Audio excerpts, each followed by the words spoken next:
Greetings, members, one and all of the Salivation Nation. They cannot freeze your gold. Let's explore.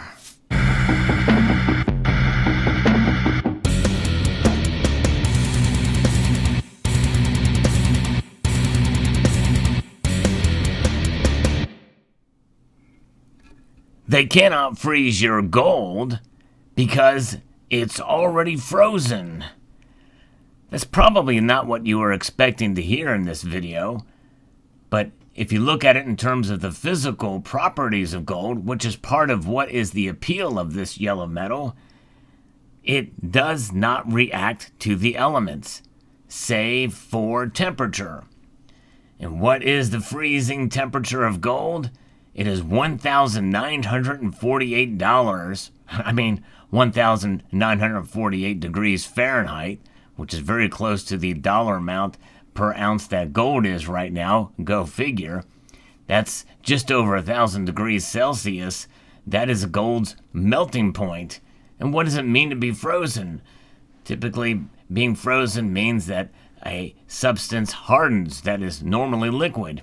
In this case, gold is normally liquid at higher than 1,948 degrees.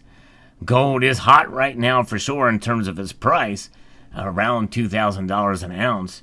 There's many reasons for that, and part of that is because it cannot be frozen anymore because it already is in the physical world. We're going to be referencing some examples of what has been tried and with sanctions and the like, with not only other nations but also with the populace.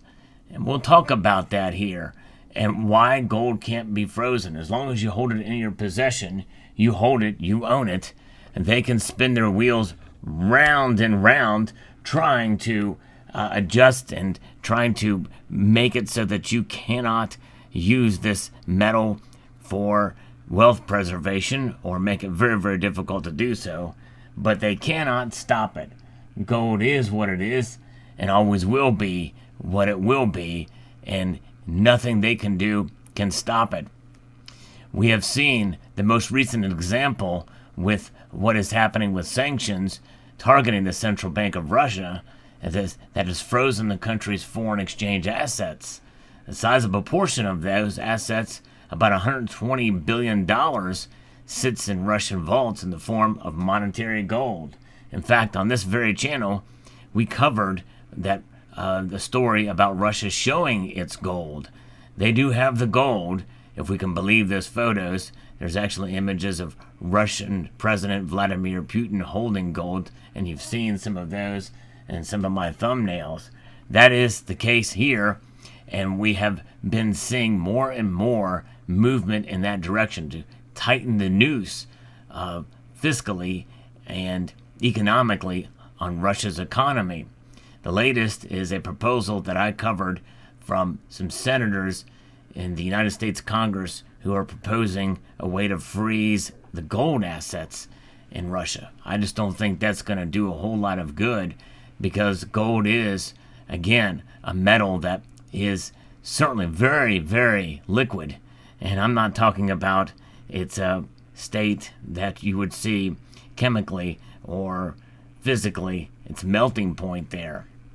The Central Bank of Russia significantly increased the pace of its gold purchases starting in 2014 after the Crimea acquisition. Gold is attractive as a hedge against financial sanctions. Monetary gold held within a state's own vaults cannot be seized by foreign adversaries short of a military invasion. Specie can be physically moved around the world outside of digital financial networks, making it difficult to track. In extreme circumstances, governments can illicitly trade gold for foreign exchange in unregulated markets for precious metals. And make no mistake, that's what Russia will do if they try to tighten the noose on its gold holdings. Russia is not to the point where it has no other choice but to liquidate its gold holdings. Despite sanctions, Russia is still selling oil in other markets, even though most Western nations have cut off that form. They're going to try to find other ways to liquidate that oil. Russia may also draw on some unfrozen assets that they have in the National Wealth Fund before resorting to bullion sales. So they have some tricks up their sleeves yet. Where evidence were to emerge that the Central Bank of Russia was liquidating gold, this would indicate that how weak of a position the economy is in. However, for almost a fully isolated country, gold can offer a lifeline when other more conventional assets cannot. In fact, I covered a story recently about how Vladimir Putin has signed legislation that would allow citizens to buy gold without a value-added tax. So they repealed that tax, and essentially they can get gold in exchange for rubles, which means the velocity of that money would decrease, and that would stave off hyperinflation there. We have to look no further than Venezuela for another example of this, when the country's president, Hugo Chavez, made the prescient decision to repatriate 160 tons of gold reserves from Europe. That move has been critical to the ability of Chavez's successor, Nicolas Maduro, to hold on to power despite successive waves of crippling U.S. sanctions beginning in 2014. Some gold that's still left in the Bank of England has been frozen to an extent. In other words, they refuse to let it go to Maduro, and it gives credence to the idea of counterparty risk.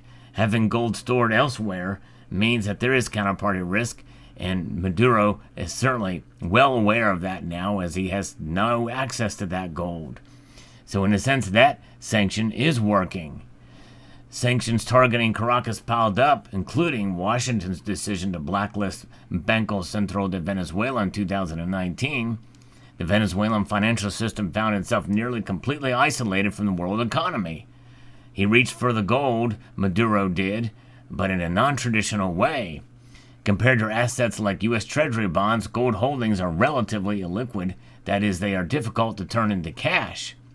So one way when central banks can employ their gold holdings is by temporarily swapping bullion for more liquid foreign exchange before swapping back at a later date. Alternatively, monetary authorities can take more permanent action by selling gold in the London gold market or others like it. Because of the sanctions imposed on this country's central bank, Maduro was unable to engage in these traditional gold operations. So where did he turn? Russia. There's always a way out, it seems like. And back then, that's what happened. So in response to the sanctions, U.S. sanctions, Russian Foreign Minister Sergei Lavrov pledged in early 2019 that his country would do everything to support the embattled Maduro regime. Russian assistance took various forms, from arms sales to Caracas to helping the South American country develop its own oil-backed cryptocurrency to evade sanctions. That actually failed. Russia also helped Venezuela to harness its gold wealth by transporting tons of monetary gold around the world to sell in unregulated markets. We covered that as well on this channel. Aboard Russian charter planes, physical gold bars were flown from Venezuela to various destinations, including Uganda, the UAE, Turkey, and other unknown locations. Here, gold was exchanged for cash euros. Euros, noted, were then returned to Venezuela and doled out to otherwise isolated Venezuelan banks. The cash injection ultimately facilitated import purchases. Maduro may have used the proceeds to enrich cronies in the military, maintaining their loyalty. And that's just it. These dictators, people, are critical of U.S. sanctions for these dictators. Make no mistake, this is an example of them. If they were not in place, they would just take that money and enrich themselves instead of the people. So besides sales and shadow markets, physical gold can also be used to pay for goods and services directly. In 2020, Iran accepted gold as payment for helping Venezuela to repair its broken-down gas refineries. Russia may also have accepted gold as payment for Venezuelan debts under a 2019 rescheduling deal with Moscow. So what made these type of exchanges possible is a very property that also makes gold so antiquated today. It is physical. Shadow markets, gold sales do not rely on swift financial messaging or on correspondent bank accounts which electronically wire funds from one account to another. What does Venezuela What does the Venezuelan example tell us about Russia today? If the conflict in Ukraine drags on and Western sanctions continue to pile up, gold may become a key lifeline for Russia. Putin could follow the Maduro playbook, serendipitously selling bullion to raise cash. Funds could then be used to resupply Russian troops in the front lines or to fund import purchases, weakening the cost of sanctions imposed on the Russian people. We are already starting to see this, I believe, with the VAT being repealed in Russia. And so the Russian people that are buying the gold are contributing to this example here. So who would buy the gold? Well, criminal groups as well as citizens of Russia, organized crime groups, drug cartels, are attracted to gold as a store of wealth because it is held outside of the banking system. Ironically enough, as a Tier 1 asset recognized as such, in April of 2019, central banks themselves also hold a lot of gold. But nonetheless, it is they can't seize their assets. Russian specie could be transported and sold in places like Uganda and Dubai, where thriving illicit gold markets are used by criminals and kleptocrats to launder money. However, as I reported on this channel, there is plans for a crackdown in that market in Dubai. Central Bank of Russia may also find buyers in other states worried about future financial sanctions. Turkey, which has been sanctioned by the U.S. in the past, has also beefed up its gold reserves in recent years. Another example covered by this channel. It was a key buyer of Venezuelan gold. Iran is another possibility. In 2018, U.S. courts convicted a Turkish banker of orchestrating a multi-billion-dollar sanctions evading scheme, moving cash and gold from Turkey to Iran, with Turkish government figures accused of taking bribes in connection with the scheme. For several reasons, the most important potential official gold buyer in this scenario is China. China has demonstrated a real interest in increasing its gold holdings. Beijing added nearly 900 tons in bullion to its reserves between 2009 and 2021, according to data from the World Gold Council. Second, given the events that we've seen with Russia, Beijing may be keen on adding to those holdings, fearing it may face Russia-style sanctions in the future for its own foreign policy actions, namely Taiwan. Third, buying on the shadow of a market would give China leverage to demand a below-market price for the metal, which is quite expensive presently. Finally, with a 2,600-mile land border between the two countries, shipping gold from Russia to China in exchange for cash, goods, and services would be relatively easy and difficult to track. And so there is that situation there. So what does this mean, and what are some other recent examples that are more personal to us? Well, the most recent example would be sanctions on individuals. First, in the United States, what we saw in 1933, with an executive order that banned the ownership of gold, save for a few collector gold coins, and a very small amount at the time that you could own, but you could not buy any more. You were required by this executive order to turn in your gold at, quote, market prices. Those prices, by the way, were increased after that was done, so people got the raw end of the deal. So if there's ever anything like that, again, like an executive order that says, hey, we will buy your gold from you at well above spot price, do not be fooled by that, because more than likely that's a signal that spot price is going to go much, much higher, or they will fix the price much higher. To me, that is not a good winning combination for us as gold holders here. So it is incumbent upon us to realize that gold is something that cannot be controlled by governments. And another example is the recent situation in Canada. In Canada, they decided to sanction essentially anybody who contributed or took part in the trucker convoy, the Freedom Convoy in Canada. And assets were frozen, bank accounts monitored, and it was pretty draconian. This is essentially sanctions against individuals and businesses and the like who participated in this demonstration.